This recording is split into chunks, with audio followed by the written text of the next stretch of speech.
Hey there, everybody. Welcome back to the Gamerpreneur podcast. I'm your host, Dr. Bradford Carlton.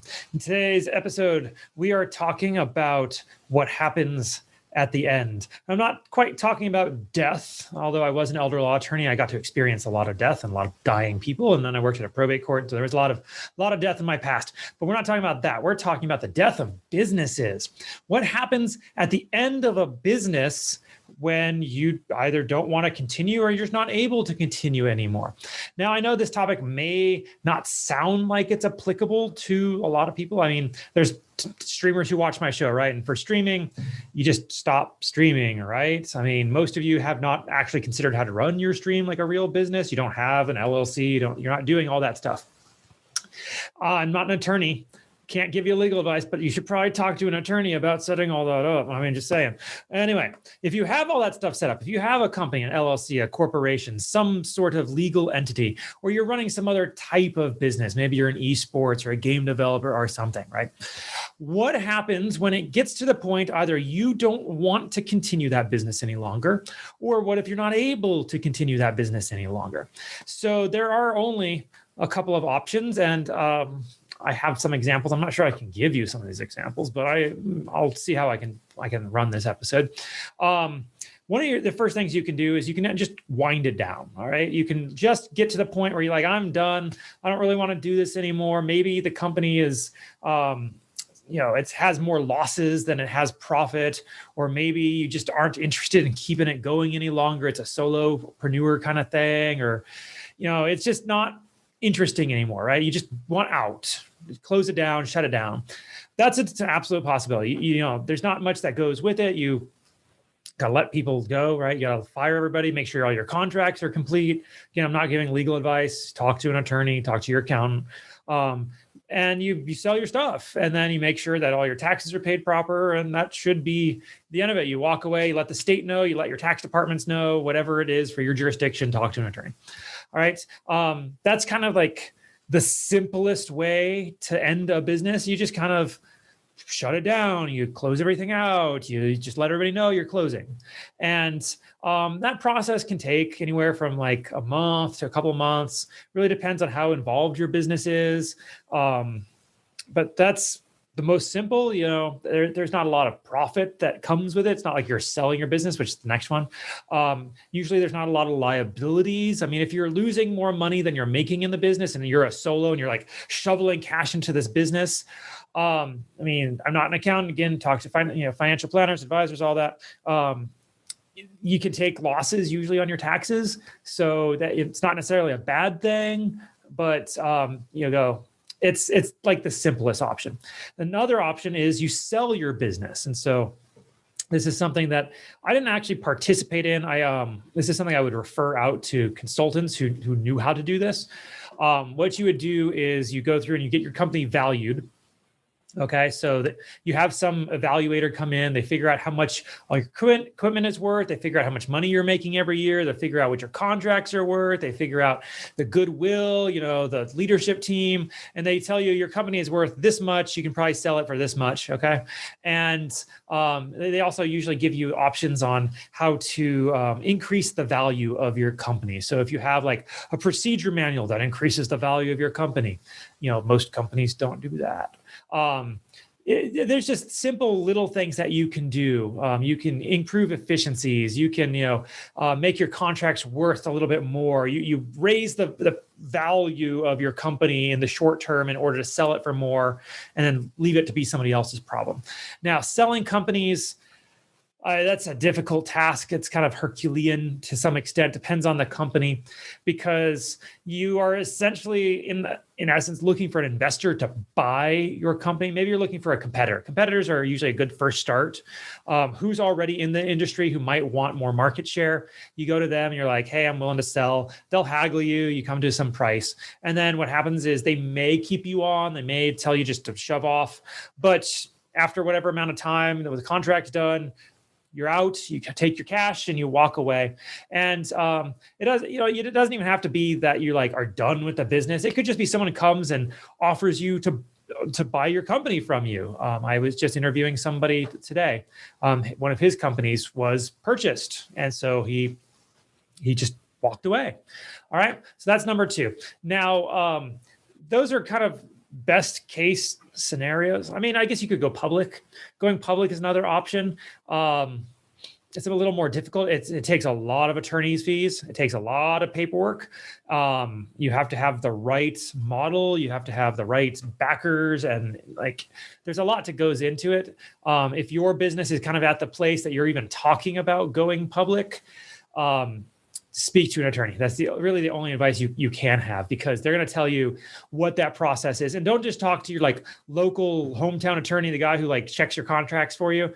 No offense to those guys or gals or ladies. I mean, they're just not equipped for that type of law. You really need to go to a large firm, preferably in a jurisdiction that handles this repeatedly, because it is like the paperwork stack is just huge. And like, this may even be small, like it's a stack of paperwork, and you're dealing with regulatory bodies, and you're dealing with,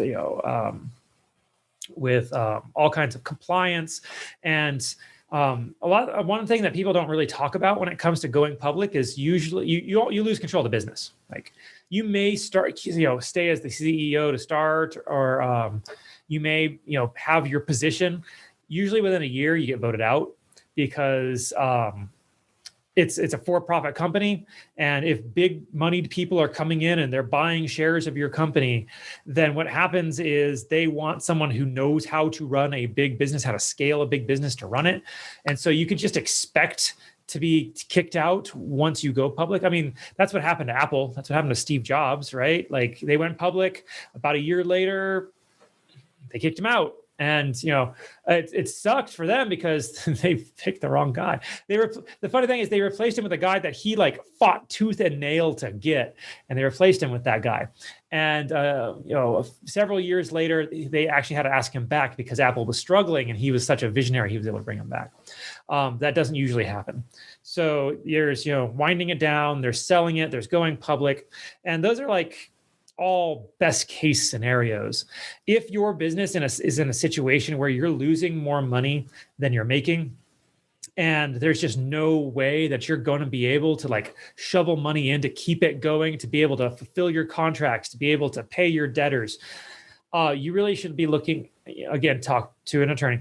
You should be looking at bankruptcy, or finding a partner to try to save it, or like, once you get to a point where your business is in trouble, you really need to find, it's probably best bet is to getting out, just because it's not good to throw.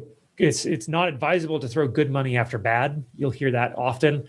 And so if you can just end the business, save your investors' money, or save your, or try to preserve the money of people who've purchased from you that you haven't fulfilled yet. Maybe you have accounts receivable. Really consider getting out. And bankruptcy, at least in the United States, I don't know, to the extent people watch this around the world, but in the United States, bankruptcy was set up specifically, and for corporations, it was set up to be able to allow you to get out without ramifications to yourself. And so long as you follow, the business judgment rule, and so long as you haven't pierced the veil, or so long as you're not acting in bad faith or committing fraud, it doesn't hit you personally. It may have effects on you in the end. It may affect your ability to get a lender or an investor sometime in the future, because they're going to ask you if you ever had a business that went bankrupt. And if you say yes, it may not end the deal, but it makes it much tougher for anybody to want to give you money, because like you put all this money in and you drove your business to the ground. How can I trust you that you're going to be able to take my business with my money anywhere, right? So there's a lot of considerations that you have to have. I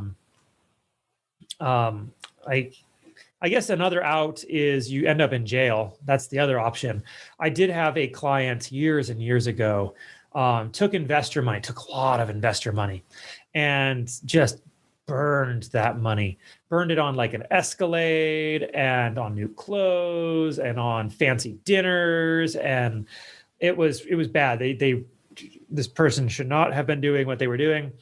And turned out this person had actually been going around state to state, raising funds in the state, burning it all in this manner and then running away when the authorities started getting on their tail.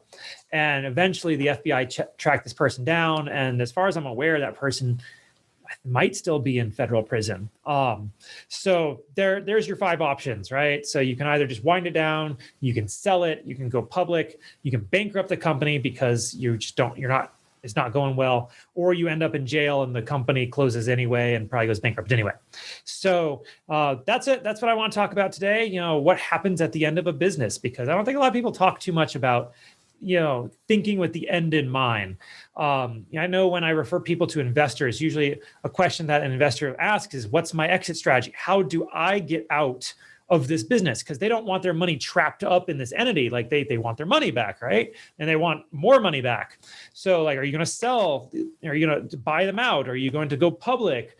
Are you going to wind the business down? Like how does this money get back out? So this is something that a lot of people just don't even consider. And it may behoove you to consider these things, even if you are a small streamer, because if you are doing it properly and you have a business entity and you have an accountant doing your taxes and all that stuff, what happens one day when you want to shut it down? You need to understand what that process is. Does it take 30 days? Does it take 90 days? Some jurisdictions are different. What kinds of paperwork does it take? I mean, a lot of people are like, I'm just going to shut it down. Who cares? But you still have to file tax paperwork because based on your jurisdiction's rules. So take some time to consider that. And it's not the sexiest topic, I understand, but it's also one of the more important things that you can consider. Otherwise, you could be in trouble. Like there's ramifications for not thinking of these things. So I'm going to remind you all, organization is the enemy of sloth. One of my favorite books is The 7 Habits of Highly Effective People. And like, I think of rule number one of the rules in there was start with the end in mind. So that's what I'm talking about. How does this end? How do you plan on it ending? And if it's tending toward an ending that you don't want, how do you save it? Or do you just bite the bullet? Like if your company looks like it's going to go bankrupt in 3 months, it may not be the best option to try to save that business. Like unless it takes like an absolute Hail Mary, we have to have an investor come in, drop $3 million today. And like, even then, like we might have to use some of that money to pay the bills. Investors do not like you spending their money to pay the bills. Like if you're telling them we need equipment, and you're like, well, we got to pay our employees. That's not what that money was for, and that could get you in some trouble. It might breach some contracts. So just understand, not every business is supposed to continue. 8 out of 10 businesses close in the first 5 years after they open. That's what 80%. 80% of businesses close in 5 years or within 5 years. Of those that survive, that 20%. 8 out of 10 of them close in the next 5 years. So out of, 100 businesses over 10 years, only, I guess that's 4% survive. So is your business going to be that 4%? I know we all want to wish it is. We all wish this will be the thing that goes forever, but just by the numbers, it isn't. And you really need to consider, how does that apply to you? How do you structure yourself in a way to be able to avoid the calamity that so many people face at the end? Know what your numbers are day to day. Know what your exit strategy is day to day, because it may come that, a contract falls through or something breaks in your business. And instead of, trying to struggle for 5 to 10 months and then realizing 10 months from now, there's just no way to save it. And I'm already put an extra 20,000 in. And like, this business is just eating my life. You just end it early. There's no shame in that. If it's going to end, it's going to end. At least end on a high note. Try to pull something back out of it and then move on to your next thing. So that's what I got for you all today. Don't be just a gamer, be a gamerpreneur.